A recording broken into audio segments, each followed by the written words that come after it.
Hi, everybody. This is Coplanis. How are you guys today? All right, this may not be a good spot.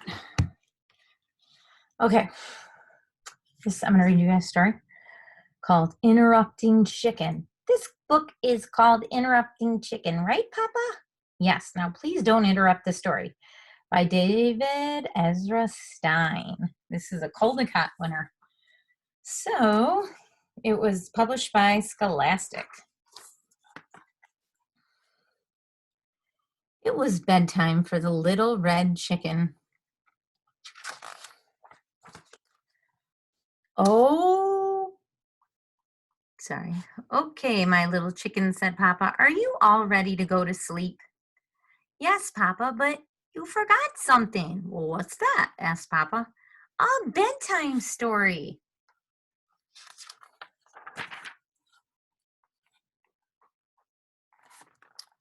All right, said Papa. I'll read one of your favorites.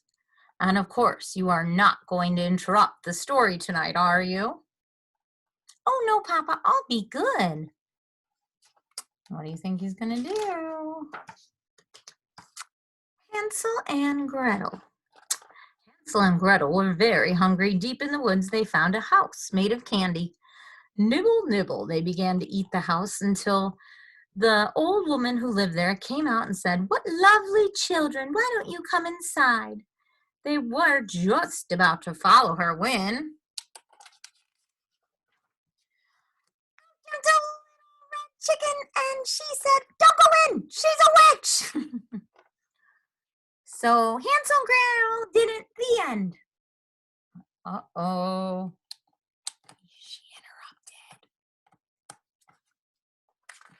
What do you think? Do you think Papa's going to be angry? Chicken? Yes, Papa. You interrupted the story. Try not to get so involved.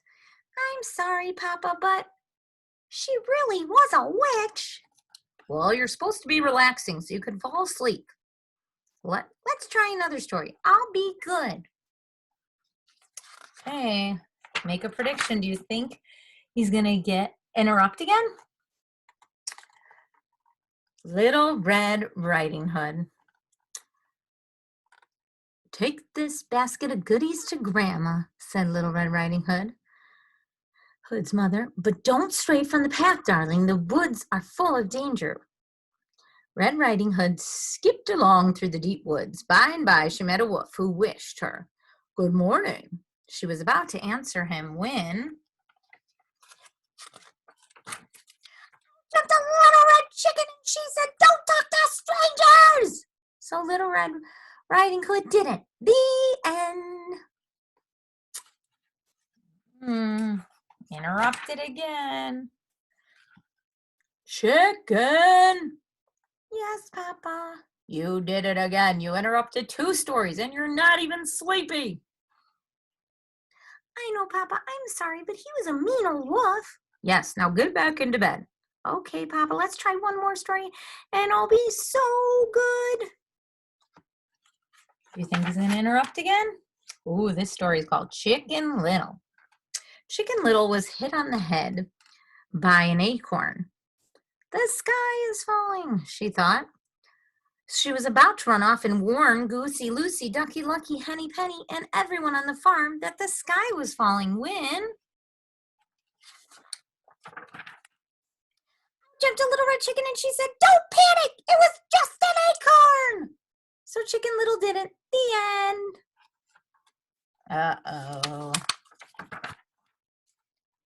Chicken? Yes, Papa. You did it again.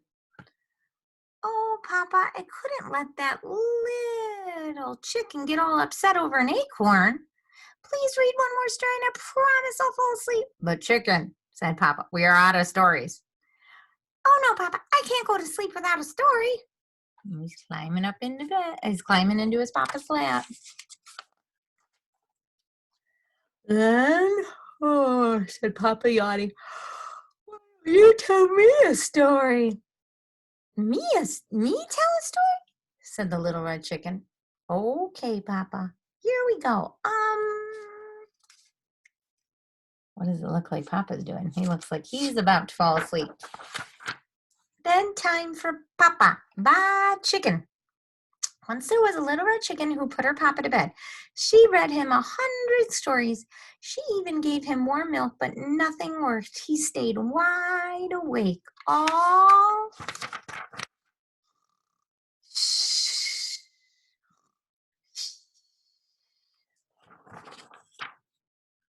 Papa? What's he doing? He's sleeping. Good night, Papa. He's climbing into bed with his papa. The end.